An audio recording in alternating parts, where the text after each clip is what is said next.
우리 하나님 말씀 이제 보시겠습니다. 하나님 말씀 우리 구약성경 민수기 22장 1절 말씀입니다. 우리 하나님 말씀 민수기 22장 1절 말씀입니다. 찾으신 줄 알고 봉독 드리겠습니다. 구약성경 민수기 22장 1절 말씀입니다. 이스라엘 자손이 또 길을 떠나 모압 평지에 진을 쳤으니 요단 건너편 곧 여리고 맞은편이었더라. 십볼의 아들 발락이 이스라엘이 아모리인에게 행한 모든 일을 보았으므로 모압이 심히 두려워하였으니 이스라엘 백성이 많음으로 말미암아 모압이 이스라엘 자손 때문에 번민하더라. 미디안 장로들에게 이르되 이제 이 무리가 소가 밭에 풀을 뜯어먹음 같이 우리 사방에 있는 것을 다 뜯어 먹으리로다 하니 그때 십볼의 아들 발락이 모압 왕이었더라. 우선 4절까지 봉독 들었습니다.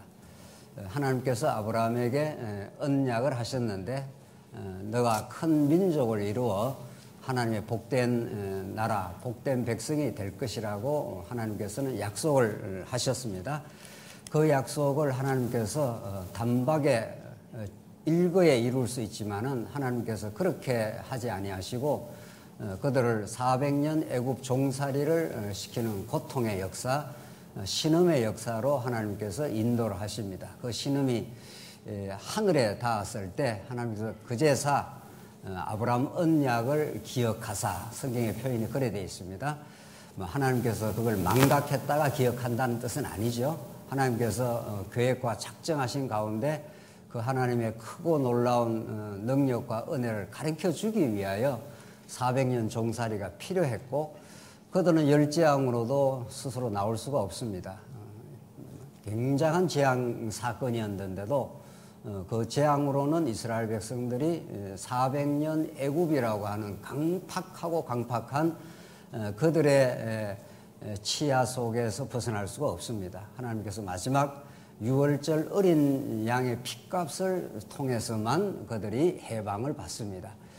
이것이 하나님께서 이스라엘 백성들에게 6월절 어린 양, 장차 십자가에서 핏부림을 겪으시는 예수 그리스도 사건을 통해서만 죄와 사망의 권세에서 벗어날 수 있음을 그들에게 가르쳐 주시고 이제 광야로 이끌어내시고 그들에게 새로운 정체성, 완전히 새로운 피조물, 새로운 신분을 주시는 겁니다. 그들은 400년 동안 짓밟혔고 노예 생활을 하고 아무런 주권과 자율성이 없었던 백성들에게 하나님께서는 완전히 새로운 정체성을 부여해 주십니다. 너희들은 내가 사랑하는 내 소유된 백성이라. 세굴라 하는 것이 가장 내 보배라 이런 거죠. 그 보배를 다른 말로 제사장 나라라. 너희들은 거룩한 백성이라. 이렇게 하나님께서 그들을 규정을 해줬습니다. 하나님이 규정을 했기 때문에 아무도 그 규정을 번복할 수도 없고 그걸 바꾸어낼 존재가 이 땅에 없습니다. 하나님의 눈에는 그들이 400년 종살이 했던 영적으로 말하면 죄에 시달리고 죄의 종노를 했던 이제는 인생이 아니라 하나님을 섬기는 하나님 앞에서 당당하고 거룩한 백성으로 하나님이 만들어 주시겠다. 이렇게 하고 하나님께서 모세를 통해서 율법 언약을 주신 거죠. 그 율법을 통해서 너희들을 이렇게 내가 통치하고 이렇게 하나님 나라 백성으로 만들고 너희들을 거룩한 백성으로 내가 삼아 통치해 가시겠다. 내가 여호와다. 이런 말이죠. 그 흐름이 구약 전체를 이제 흘러가고 있습니다. 오늘은 우리가 이제 민수기에 지금 당도를 했는데 그 백성들에게 그렇게 거룩한 백성으로 하나님이 규정을 해주시고 그렇게 만들어 가십니다. 그런데 이스라엘 백성이 40년 광야길을 걸어가면서 그들의 본바탕은 거룩한 백성이 될 수가 없죠. 애굽에서 종살이 했기 때문에 나오면은 반역하고 원망하고 그것이 계속 광야 40년을 이루어져 갑니다. 그러나 광야 40년을 가기 전에 하나님이 대열 정비도 시키고 그들을 성별케도 하시고 그들을 거룩한 백성을 만들어 주시겠다고 약속을 구체적으로 하시고 이제 광야로 이끌어 가시는 거죠. 지금 오늘 본문의 말씀은 이제 1차 시련을 거치고 2차 시련을 거치고 3차 시련을 거치면서 이제 마지막 3차 시련의 즈음에 와 있습니다. 우리가 확인한 대로 1차 시련 거치고 2차 시련, 3차 시련인데 이 시련을 거치면서 이스라엘 백성들의 죄가 이제 폭로가 되지요. 그게 애굽에 400년 종살이했던 그들의 본 바탕이 자꾸 드러나는 겁니다. 이제 이게 드러나는 것이 너무도 중요합니다. 바리새인과 서기관들은 예수님 앞에서, 예수님은 우리의 심패를 다 꿰뚫어 보시는 분이신데 그 예수님 앞에서도 자기의 본래 바탕을 안 드러내지요. 그래서 예수님께서 나중에 너 회칠한 무덤아, 무덤 속에는 썩은 시체가 썩어 문드러져 있는데 그걸 회를 칠해가지고 깨끗하게 만들었다는 거죠. 이게 타락한 인간의 자기 은폐의 본능입니다. 자기를 숨기는 거죠. 그러나 하나님께서는 숨기면 그 안에서 푹푹 썩어버리기 때문에 거기 속에서 참된 기쁨, 감사가 없습니다. 그 숨겨져 있는 걸 하나님께서 확 덜치워내는 거죠. 덜치워내고 빛을 비추어서 그들을 새롭게 만들어 가시는 거죠. 그게 40년 광야 1차 시련입니다. 죄가 확 드러나는 거죠.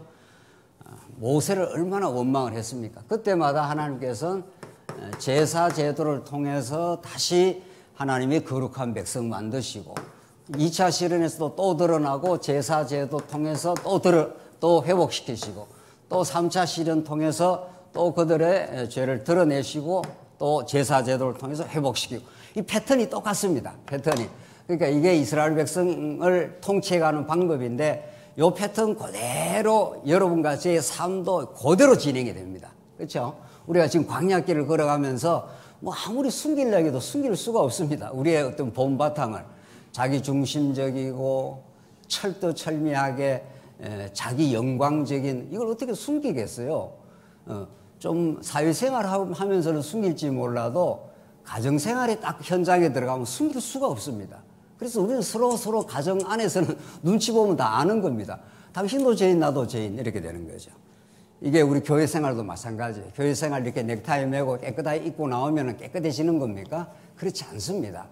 우리 교회도 큰 의미의 신령한 가족이기 때문에 서로 다 아는 겁니다. 선수끼리는 다 아는 거죠. 무슨 말인지 아시죠? 선수끼리는 모르는 사람은 모르는지 몰라도 선수끼리는 당신도 말할 수 없는 죄인, 나도 말할 수 없는 죄인. 그래서 우리는 성막으로 갈 수밖에 없는 성막에서 제사 드리면서 하나님께서 이렇게 말할 수 없는 죄인을 거룩한 백성 삼으시는 놀라운 하나님의 율법 언약을 통해서 성취로 해가시는 하나님께서 그렇게 사랑의 통치를 해 가시겠다. 이거죠.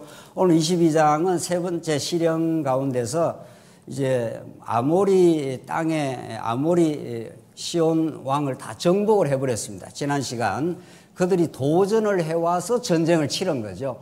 우리는 물도 안 마시고 그냥 길만 좀 터주라 했는데 그들이 길을 터주질 않습니다. 그래서 대적들이 쳐들어와서 망합니다. 이게 하나님의 통치 방법인 거죠. 우리는 막 싸우려고 하지 않는 거죠. 그런데 대적들이 쳐들어와서 스스로 자멸을 해버립니다. 사단 권세의 마지막 종말인 겁니다. 오늘 22장 오늘 내용은 하나님께서 이제 이방 선지자를 이제 결탁을 해가지고 그 이방 선지자를 통해서 이스라엘 백성들에게 저주를 좀 내려서 이 백성들을 멸해달라. 이렇게 모압 왕 발락이 시도를 하지만 그것이 뒤집어져 버리는 역사가 나옵니다. 오히려 그것이 축복이 되어버립니다. 이게 하나님이 하시는 일인데 한번 보시죠. 22장 오늘 1절 이스라엘 자손이 또 길을 떠나 모압 평지에 진을 쳤으니 모압 건너편 곧 여리고 맞은편이었더라. 십볼의 아들 발락이 이스라엘이 아모리인에게 행한 모든 일을 보았으므로 이 발락입니다. 발락은 모압 왕입니다. 발람은 선지자고 발음이 좀 비슷해서 착각을 하는데 발락 왕입니다. 자, 3절 모압이 심히 두려워하므로 지금 아모리 왕 시온을 대파를 하고 바산 왕 옥을 완전 점령하고 요단 동편 땅을 막 점령해 들어왔다. 그러니까 여기서 이게 모압입니다. 여기가 모압. 이스라엘 백성이 이렇게 와서 이걸 점령을 해버렸습니다. 그러니까 모압 왕 중에 한 사람이 이게 발락 선지자, 발락 왕인데,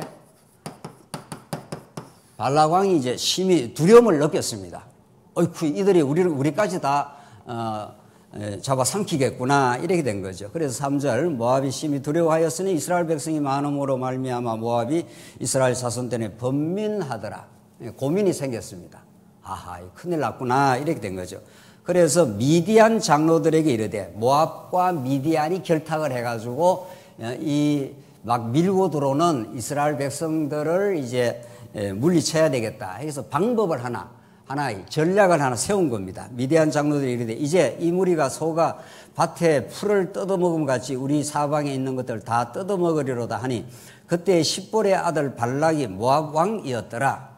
이때 발락이 모압 왕이었더라는 거죠. 5절 그가 사신을 부올의 아들 발람의 고향인 강가 부돌에 보내어 발람을 부르게 하며 이게 이방 선지자, 이방 주술사나 마찬가지입니다. 쉽게 말해서 무당이나 마찬가지인 거예요. 신접한 무당이 되어서 다른 사람에게 저주를 내려달라 이렇게 해서 저주를 행했던 그런 아주 그 당시에 국제적으로 유명한 발람 이제 이방 선지자, 이방 주술사입니다.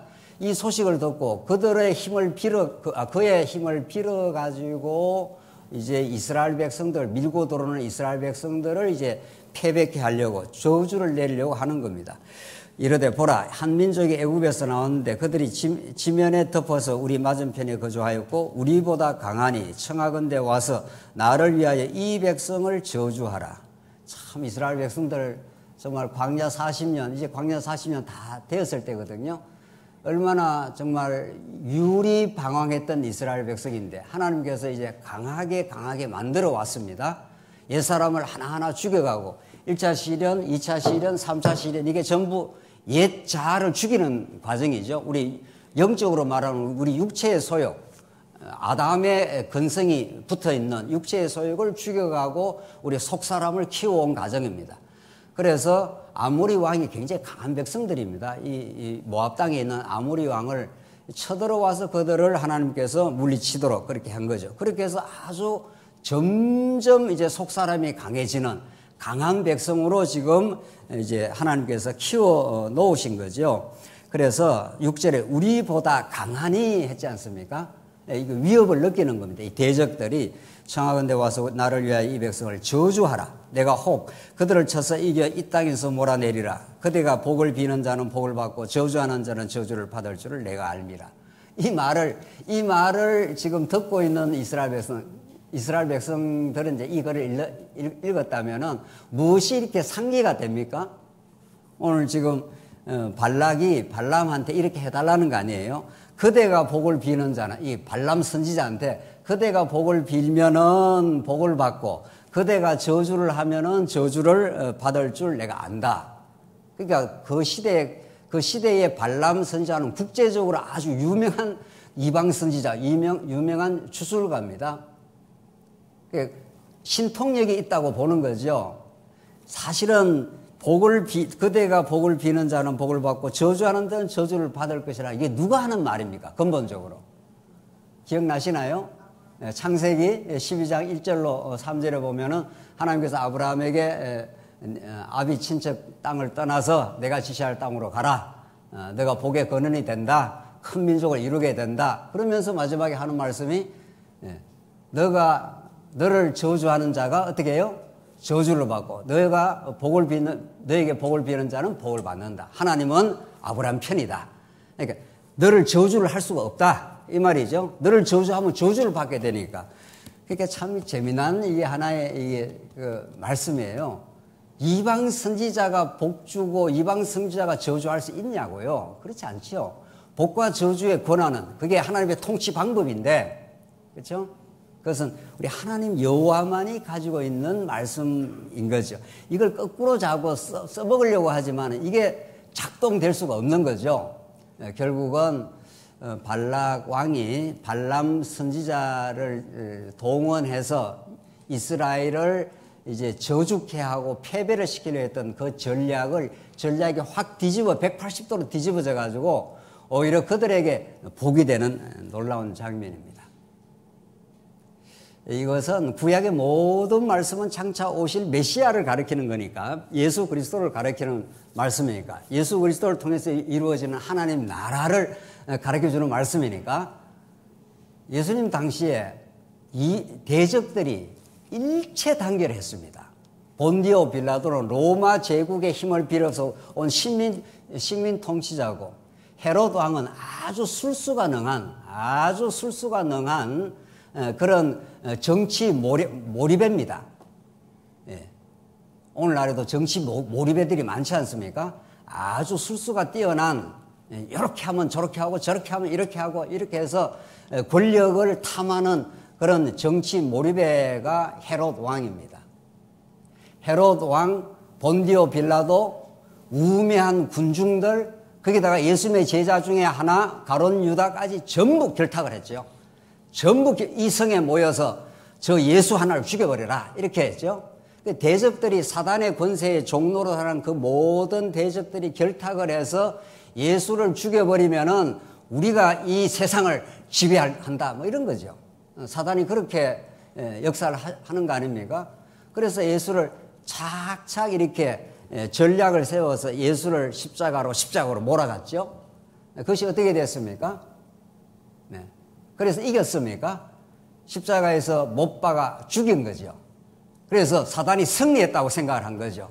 그걸 하나님께서 3일 만에 확 뒤집어 가지고 부활의 역사를 만들어내시는 하나님의 이 반전의 드라마, 이것이 하나님께서 언약 성취의 드라마고 이게 십자가 사건의 역사인 거죠. 죽였다고 생각했는데 그것이 3일 만에 부활이라고 하는 대승리 사건으로 반전의 역사가 일어나죠. 지금 똑같습니다. 오늘 이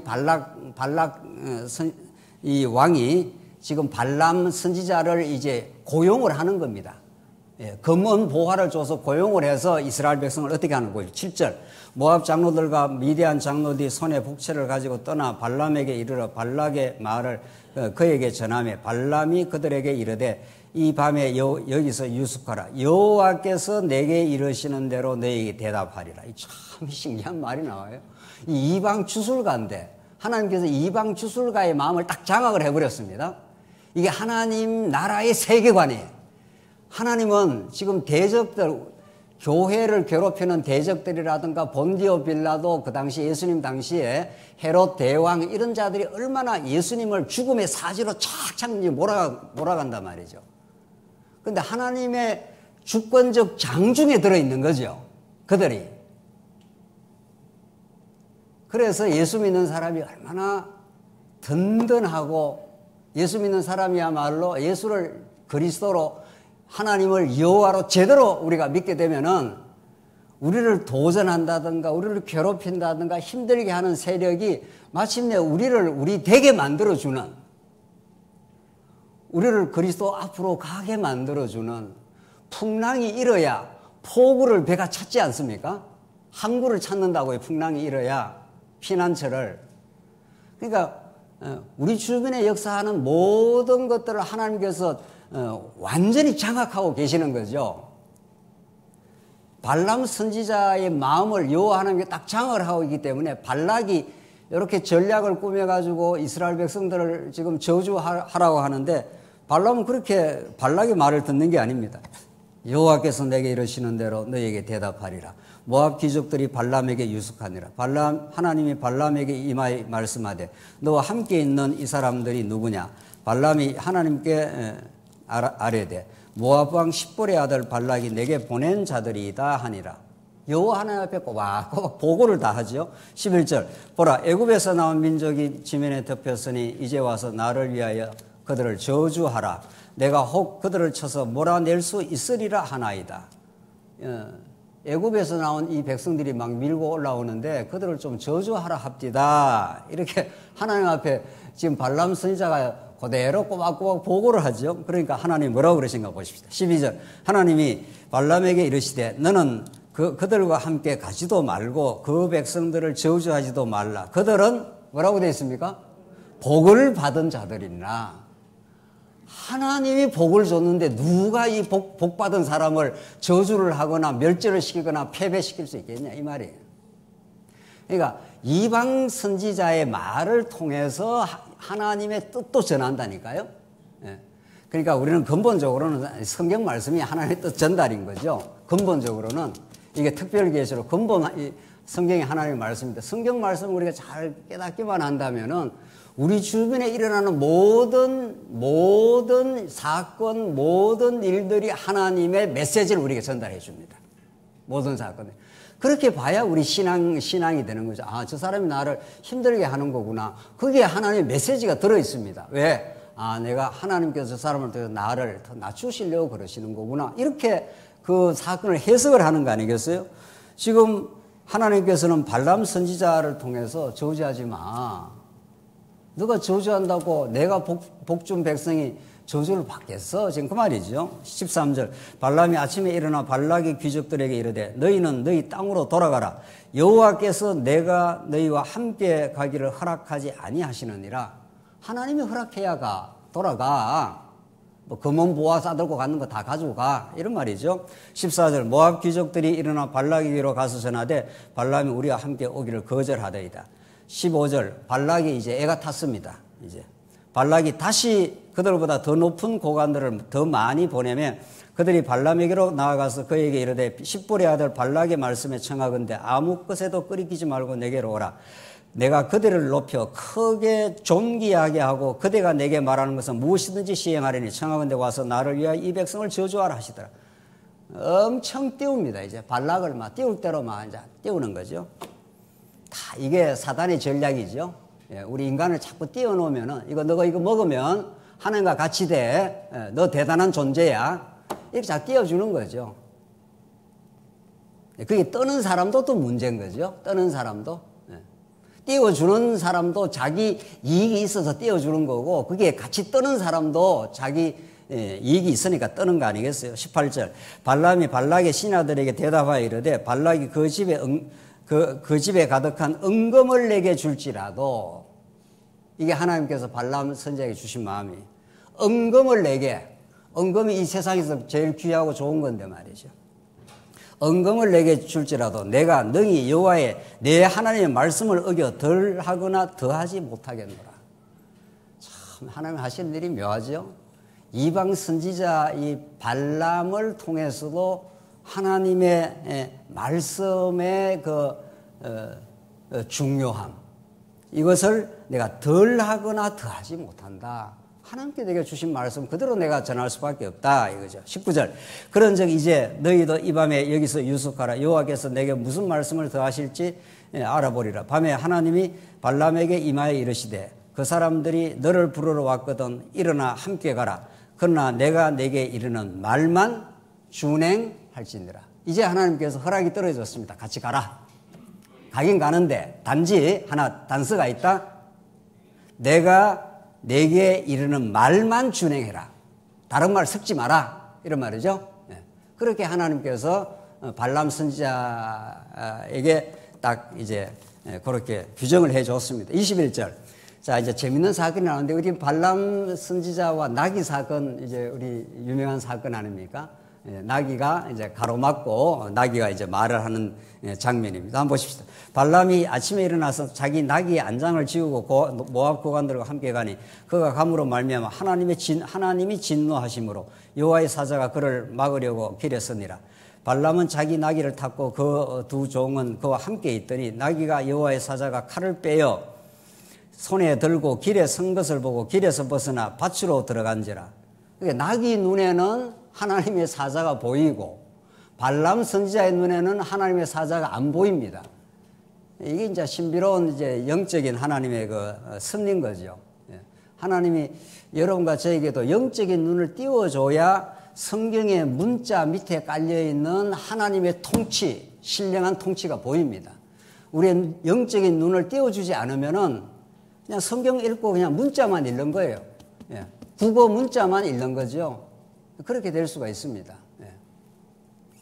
그래서 나귀는 여호와의 사자를 본 겁니다. 23절 다시 보십시오. 나귀가 여호와의 사자가 칼을 빼어 손에 들고 길에 선 것을 보고 길에서 벗어나 밭으로 들어간지라. 발람이 나귀를 길로 돌이키려고 채찍질하니 여호와의 사자는 포도원 사이 좁은 길에 섰고 좌우에 담이 있더라. 길에 섰고 좌우에 담이 딱 있습니다. 나귀가 여호와의 사자를 보고 몸을 담에 대고 발람의 발을 그 담에 짓누름에 발람이 다시 채찍질하니 여호와의 사자가 더 나아가서 좌우로 피할 데가 없는 좁은 곳에 선지라. 나귀가 여호와의 사자를 보고 발람 밑에 엎드리니 발람이 노하여 자기 지팡이로 나귀를 때리는 자. 자, 그러니까 자꾸 말을 안 들으니까 이제 나귀를 발람이 때렸습니다. 발람의 눈에는 지금 여호와의 사자가 안 보입니다. 그렇죠? 지금 안 보입니다. 28절 여호와께서 나귀 입을 여시니 발람에게 이르되 내가 당신에게 무엇을 하였기에 나를 이같이 3번을 때리느냐. 발람이 나귀에게 말하되 내가 나를 거역하기 때문이니 내 손에 칼이 있었다면 곧 너를 죽였으리라. 이제 나귀하고 지금 말을 하는 겁니다. 하나님께서 이 구약의 계시 하나의 방법입니다. 구약적인 계시 방법. 구약에는 하나님께서 구름으로도 임재하시고 나귀의 입을 여시기도 하시고 홍해를 가르기도 하시고 이게 구약의 하나의 자기 계시의 방법인데 발람이 이제 성질이 났습니다. 너 내 손에 칼이 있으면 너 죽었어. 이제 나귀한테 그런 거죠. 30절 나귀가 발람에게 이르되 나는 당신이 오늘까지 당신의 일생 동안 탄 나귀가 아니냐. 내가 언제 당신에게 이같이 하는 버릇이 있었느냐. 그가 말하되 없었느니라. 나귀가 항변을 한 겁니다. 내가 평생 동안 당신을 내가 태워 다녔는데 언제 당신의 말을 이렇게 거역하면서 이렇게 한 적이 있느냐. 그러니까 발람이 없어. 맞아. 네 말은 맞긴 맞아. 그런데 너가 왜 이래 뭐 이러는 거죠. 참 하나님께서 참 묘한 지금 일이 일어나면 31절을 봅시다. 그때 여호와께서 발람의 눈을 밝히시매. 그때라야 하나님께서 발람의 눈을 밝히시매 이제 진실을 보게 되는 겁니다. 시편 기자가 하나님께서 시편 기자가 기도할 때 하나님이여 우리의 눈을 열어주셔서 밝히 열어주셔서 주의 오묘한 법을 주의 그 기이한 법을 보게 하시옵소서 이렇게 시편 기자가 이제 간절히 기도를 합니다. 우리 기독교의 기도는 내 욕망대로 뭐를 이루어 달라는 기도가 결코 아닌 거죠. 자식 잘 되고 건강하고 힘든 거 좀 없게 만들어주고 그거는 기복 기도인 거죠. 그거는 이방 기도인 거죠. 여러분과 제 간절한 기도는 오늘 여호와께서 발람의 눈을 밝히심에 했지 않습니까? 여러분과 제가 교회당에 오늘 왜 왔습니까? 뭐 사람 만나러 왔습니까? 하나님 성경 말씀의 기이한 법을 우리가 들을 수 있고 볼 수 있게 하시옵소서. 진리를 보게 하시옵소서. 살아계신 하나님이 오늘 이 자리에 계시고 우리 지난 일주일 동안도 우리를 통치해 오시고 우리에게 고난도 주시고 피할 기도 주시고 그렇게 하신 살아계신 하나님을 보게 하시옵소서. 이게 오늘 진리의 말씀을 읽는 목적입니다. 그렇죠? 하나님께서 눈을 밝혀줘야 봅니다. 눈을 밝혀주지 않으면 그냥 사람만 보이는 거죠. 아, 저 사람이 대단한 사람, 저 사람은 시원찮은 사람. 이렇게 사람 보고 사람 평가하고 이렇게 사는 거죠. 뭐. 31절 그때 여호와께서 발람의 눈을 밝히심에 여호와의 사자가 손에 칼을 빼들고 길에 선 것을 그가 보고 머리를 숙여 엎드리니 여호와의 사자가 그에게 이르되 너는 어찌하여 내 나귀를 이같이 3번 때렸느냐. 보라 내 앞에서 내 길이 사악함으로 내가 너를 막으려고 나왔더니 너가 가는 길이 어떤 길인 줄 알아? 발락이라는 이방 대적이 하나님의 복받은 이스라엘 백성들을 지금 저주하려고 지금 모략을 꾸미는 그 길에 너가 지금 가고 있어. 너는 그 말을 들으면 안 되고 여호와의 말을 들어야 돼. 이렇게 이제 가르쳐주는 하나의 이 스토리인 거죠. 이 이야기인 거죠. 이 사건이 주는 그 메시지가 강력한 거죠. 이건 구약에서만 일어난 사건이 아닌 거죠. 언제나 우리에게는 하나님의 말씀보다는 세상의 가치, 세상의 유혹, 세상의 음성이 먼저 들려옵니다. 그것이 우리가 더 빠르고 말이죠. 그래서 내가 지금 여호와의 사자를 보내서 너 길을 지금 막았어. 너가 지금 발락왕에 가고 있는데 너는 그 말을 들으면 안 되고 내가 주는 그 말을 전해야 돼. 지금 그 말을 지금 이런 나귀 사건을 통해서 발람 선지자에게 지금 가르쳐주고 있는 거죠. 하나님은. 그렇죠? 이런 사건은 우리 삶 속에 언제나 있는 거죠. 언제나 있는 거죠. 33절 나귀가 나를 보고 이같이 3번을 돌이켜 내 앞에서 피하였느니라. 나귀가 만일 돌이켜 나를 피하지 아니하였다면 내가 벌써 너를 죽이고 나귀는 살렸으리라. 발람이 여호와의 사자에게 말하되 내가 범죄하였나이다. 이제서라야 발람이 눈이 밝아져서 여호와의 사자는 여호와의 현 사건이죠. 여호와 하나님 나타난 사건이죠. 그제서라야 발람이 자기 죄를 고백합니다. 내가 범죄하였나이다. 당신이 나를 막으려고 길에 서신 줄을 내가 알지 못하였나이다. 당신이 이를 기뻐하지 아니하시면 나는 돌아가겠나이다. 여호와의 사자가 발람에게 이르되 그 사람들과 함께 가라.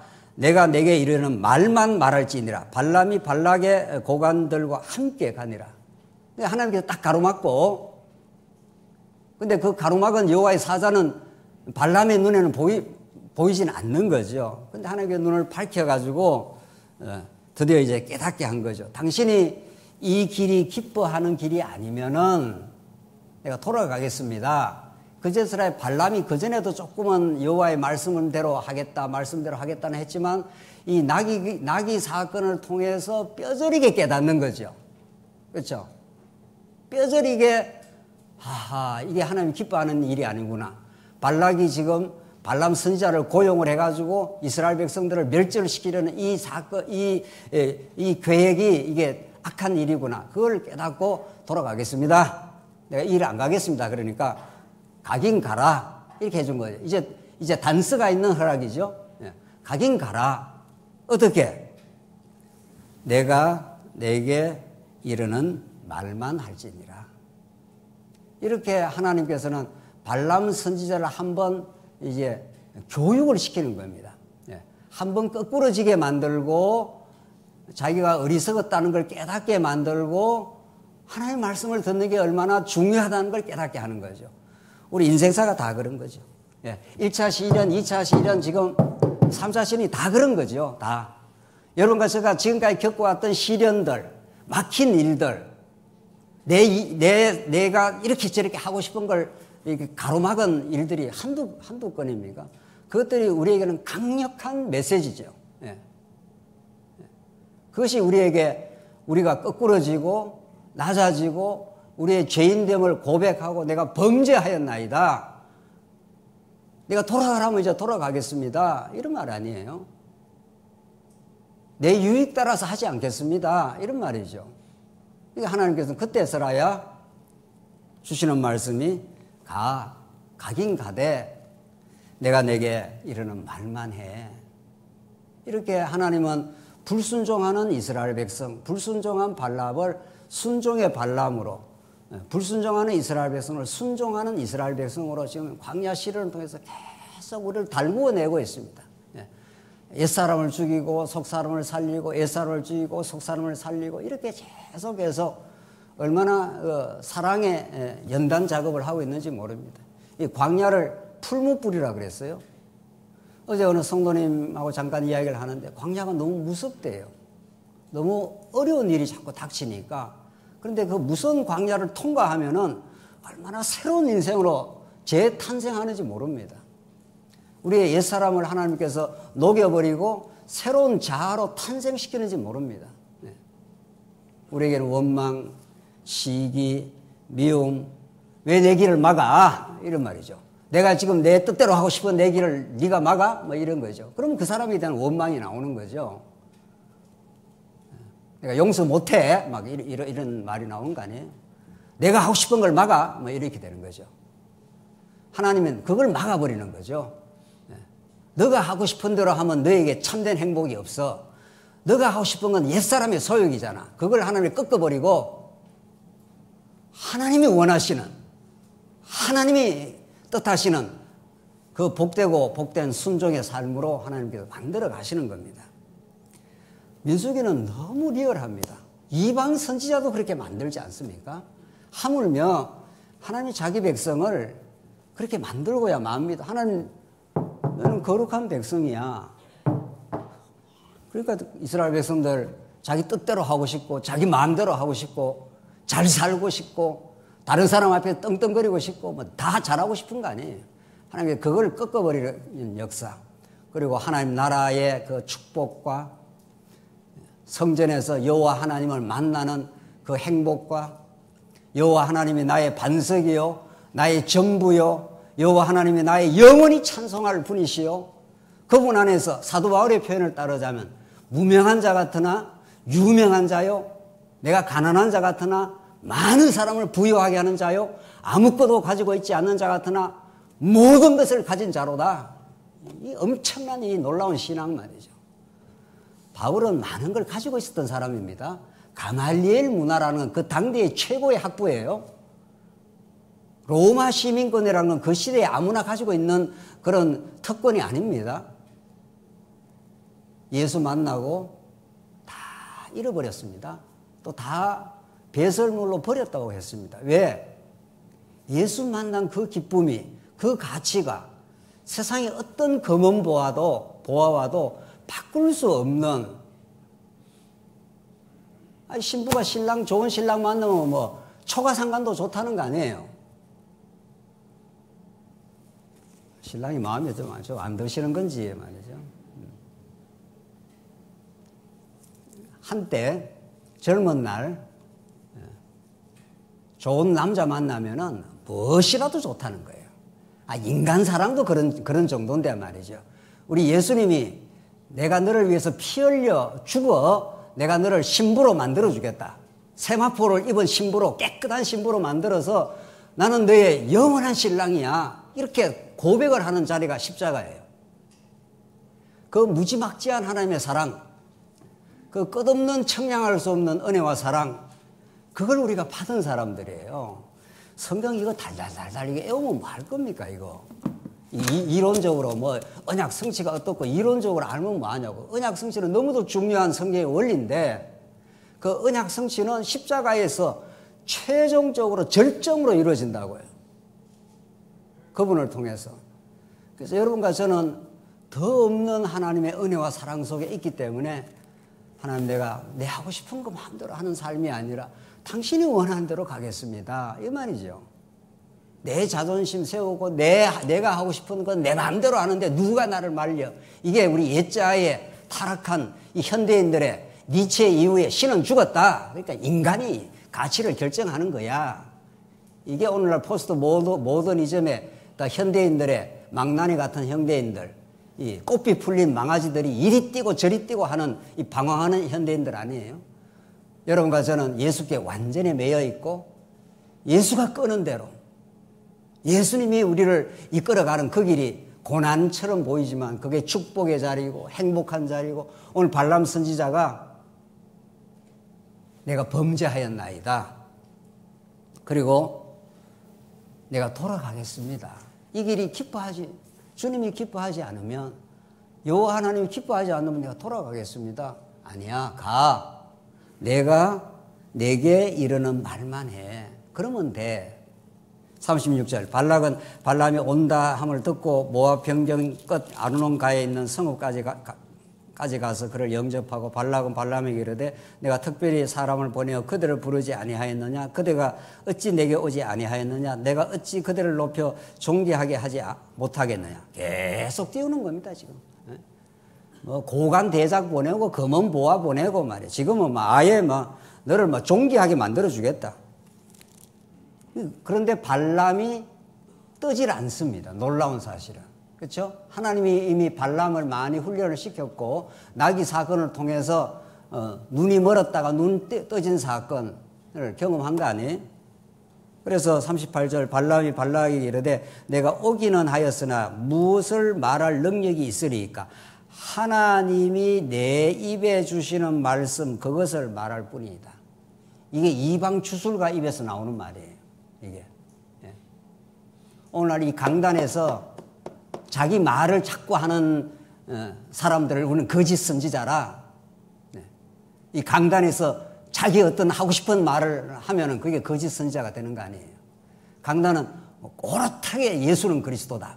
예수는 하나님 나라의 왕이시다. 그것만 증거하는 거죠. 그래서 여호와 하나님만이 세계를 통치하시고 오늘 우리 교회를 다스리시는 유일한 분이시다. 그것 외에 증거하면 안 되는 거 아니에요. 지금 이방 선지자도 이렇게 말하죠. 하나님이 내 입에 주시는 말씀 그것을 말할 뿐입니다. 그것 외에는 내가 증거할 수가 없습니다. 발람이 발락과 동행하여 기럇 후솥에 이르러서는 발락이 소와 양을 잡아 발람과 그와 함께한 고관들을 대접하였더라. 상다리가 부러지게 대접을 하는 거죠. 대접을 해서 내 말을 들어 이런 거죠. 발락 왕은. 이 세상은 여러분과 저를 세상 말을 들어 이렇게 하는 거죠. 그러면 너한테 유익해져 이런 거죠. 에덴 동산에 뱀이 설설설설설 스물스물 기어 들어와서 너 내 말 들어.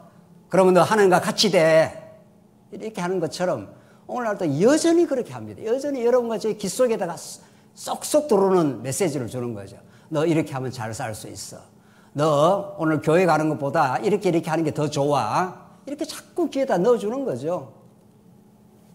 이 발람이 이제 훈련을 거쳤고 하나님께 붙들어 줬습니다. 이 대접을 받고 그 대접대로 안 하는 거죠. 대접은 네가 했는지는 몰라도 하나님은 나를 붙들고 있어. 이 말이 41절. 아침에 발람과 함께 하여 그를 인도하여 바알의 산당에 오르며 발람이 거기서 이스라엘 백성의 진끝까지 보니라. 23장. 발람이 발락에게 이르되 나를 위하여 여기 제단 7을 쌓고 거기 수송아지 7마리와 순양 7마리를 준비하소서 하며 발락이 발람의 말대로 준비한 후에 발락과 발람이 제단에 수송아지와 순양을 드리니라. 발람이 발락에게 이르되 당신의 번제물 곁에 서서 나는 저리로 가리이다. 여호와께서 혹시 오셔서 나를 만나시리니 그가 내게 지시하는 것은 다 당신에게 알리리다 하고 언덕길로 가니 하나님이 발람에게 임하는지라. 발람이 아뢰되 내가 7 제단을 쌓고 각 제단에 수송아지와 순양을 드렸나이다. 이렇게 이제 저주를 할지 복을 할지 하는 모든 준비 작업이 끝났습니다. 이제 오늘 이제 하이라이트인데 이거 읽고 오늘 끝내는데, 자 이제 얼마나 발람의 공을 들입니까? 예, 은금 폐물 싸서 보내고 고관 대작을 보내고 또 초청을 해서 뭐 융성하게 대접을 하고 말이죠. 이쯤 하면 안 뜰 사람이 있겠어요? 예, 예. 이 독재자 옆에 전부 아부꾼들이 붙는다는 거 아니에요. 독재자 옆에는 각하 시원하시겠습니다. 뭐 이렇게 한다는 거죠. 그런 말들이 쏙쏙 들어오는 거죠. 인간 귀에는 시원하시겠습니다 하니까 말이죠. 그게 망조가 되는 거죠. 망조가 이 사람도 망하고 저 사람도 망하는 거죠. 우리는 하늘의 메시지를 듣는 사람들, 세상의 비난도 거부하고 세상의 허탄한 칭찬과 아부도 거부하는 거죠. 하나님의 사람은. 왜냐하면 그 사람이 나를 어떻게 규정해 줄 수가 없는 거니까. 하나님이 우리를 규정하시고 하나님이 하나님의 뜻을 우리에게 전달해 주시는 분이니까. 이 모든 준비 작업이 끝났습니다. 발람의 입에서 무슨 말이 나오는가? 하나님께서 발람의 입에서 어떤 지금 말씀을 하시는가? 이게 오늘 하이라이트입니다. 5절. 여호와께서 발람의 입에 말씀을 주시며, 발람의 입에 말씀을 주시며, 이게 중요한 거죠. 여러분과 제 입에 거룩한 하나님의 말씀을 주시며, 하나님이 주관자다. 오늘 교회의 머리는 예수 그리스도 한 분뿐이야. 이렇게 딱 그 말씀을 주시면 그 말씀대로 우리는 사는 거죠. 6절. 그가 발락에게로 돌아간 적 발락과 모압의 모든 고관이 번제물 곁에 함께 섰더라. 발람이 예언을 전하여 말하되, 이제 예언이 나옵니다. 발락이 나를 아람에서 모압 왕이 동쪽 산에서 데려다가 이르기를 와서 나를 위하여 야곱을 저주하라. 와서 이스라엘을 꾸짖어라 하도다. 하나님이 저주하지 않으신 자를 내가 어찌 저주하며 여호와께서 꾸짖지 않으신 자를 내가 어찌 꾸짖어라. 와, 대단한 말씀. 그렇죠? 하나님이 저주 안 한 자를 내가 어찌 저주를 하겠냐. 그래서 하나님은 이방 주수사 같은 선지자를 통해서 하나님의 거룩한 뜻을 이스라엘 백성에게 퍼다붓는 거죠. 누가 여호와 하나님이 복받은 자를, 언약 백성을, 이런 말이죠. 이 백성들이 거룩한 백성이라, 이 백성들이 제사장 나라라. 제사장 나라는 것은 제사를 통해서 하나님이 그들을 용서하시고 제사를 통해서 그들을 만나주시고 그들을 보호하시겠다. 제사장 나라가 그런 말씀 아닙니까? 그런데 너희들이 지금 이스라엘 백성들을 꾸짖거나 저주할 수 있어. 이런 말이죠.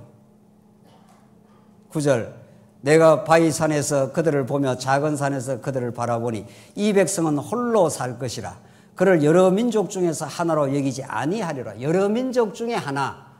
원 오브 댐이 아니라는 거예요. 이스라엘 백성은 그들이야말로 이 우주의 하나인 하나님의 백성인 거죠. 만유 위에 하나님께서 이 교회를 두셨다. 이 에베소서 2장 말씀이 그런 거예요. 정말 에베소서는 어마어마한 지금 복음입니다. 하나님께서 교회를 설명하는데 여러분과 제가 여기가 교회가 다가 아닙니다. 이걸 교회로 다라고 생각하면 정말 하나님을 이 예배당에 가두는 하나님이 되지 않습니까? 하나님은 만유를 통치하고 계십니다. 이 만물을 통치하셔요. 만물, 만유, 모든 사물 존재, 이 땅의 우주 전체를 다 다스리는 분이신데 그분이 예수를 그리스도로 이 땅에 보내서 그리스도에게 붙은 바 된 우리 성도들을 교회라 이렇게 말해요. 이때 교회는 이 건물 교회가 아니지 않습니까? 여러분과 제가 교회고 이 지구의 상에는 교회가 하나밖에 없어요. 장안중앙교회는 하나의 지역교회일 뿐이고 말이죠. 대구에도 교회가 있고 저기 광주에도 교회가 있고 중국에도 교회가 있고 그 전체가 교회예요. 그 신령한 교회를 그리스도가 통치를 하시는데 이게 세상 만물 사람들의 눈에는 안 보이는 거죠. 이 예배당만 좀 보이는 거죠. 그렇지 않아요? 그래서 하나님께서는 만물을 통치하시되 이 만물 위에 교회로 두셔서 만물이 때로는 교회를 핍박도 하고 때로는 교회를 보호도 합니다. 로마 제국이 예수님을 십자가에 못 박아 죽이기도 하지만은 로마 시민권이 로마 제국에서 발행해준 로마 시민권이 사도 바울을 보호도 합니다. 그렇죠? 보호해서 어디로 데려갑니까? 로마까지. 내가 로마 시민권을 가졌는데 네가 마음대로 나를 재판을 해? 이렇게 바울이 항변해서 그러냐? 시민권 가지고 있냐? 그렇게 해서 로마까지 가면서 로마의 복음을 전하지 않습니까? 그러니까 여러분과 저의 세계관은 가치관은 여기 보이는 교회 여기가 다가 아니에요. 이 보이는 교회도 너무도 소중하지만은 그러니까 목사들이 계속 성도들을 보이는 교회에다가 자꾸 몰아넣어요.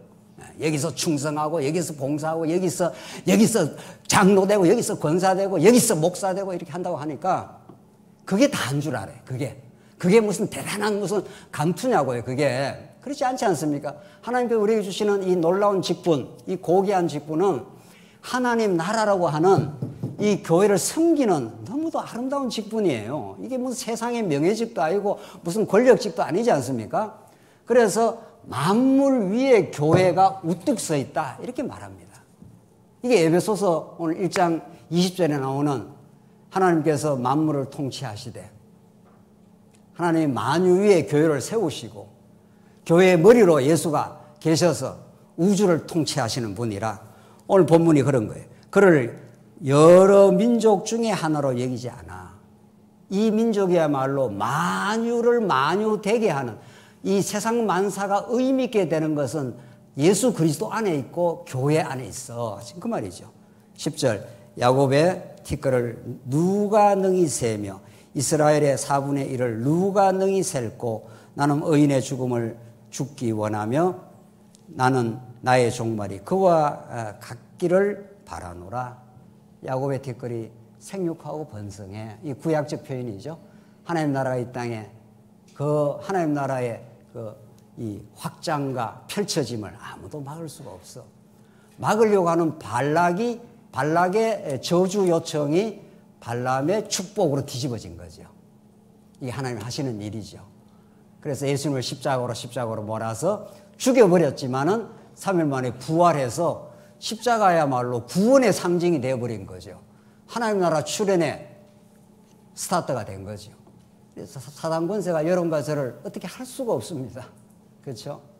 사단 때문에 우리가 고생도 하고 때로는 어리석게 살기도 하고 고통도 받아도 조금만 지나고 나면 때가 오면은 여호와의 때가 오면은 하나님께서 그걸 뒤집어 가지고 하나님께서 하나님 나라를 이 땅에 만유 위에 두셨다고. 만물 위에 교회가 있어서 만물의 의미는 이 교회에 달려 있다고. 세상이 뭐 대단한 것 같아도 교회가 있기 때문에 만물이 존속하고 있다고. 이런 겁니다. 얼마나 든든합니까? 그렇죠? 여러분과 제가 그런 제사장 나라 거룩한 백성에 말할 수 없는 축복을 받은 자리에 우리가 와 있습니다. 그 기쁨과 긍지, 그 자부심, 그 든든함, 그것을 잃어버리고 산다면은 아직도 예수를 제대로 못 믿는 거죠. 그렇죠? 네. 여러분과 제가 오늘 이 발람 선지자의 입을 통해서 저주하라 하게 만들려고 했던 그 시도를 축복으로 만들어내시는 이 놀랍고 기이한 섭리는 그 당대만 있는 게 아닙니다. 오늘날에도 언제나 여러분과 저 함께 하셔서 여러분과 저를 저주같이 보이는 삶의 현실이 있다 하더라도 그 속에 축복을 담겨놓고 섭리하시는 살아계신 하나님이 우리와 함께 계십니다. 기도하십시다. 자비하신 하나님 아버지 은혜를 감사합니다.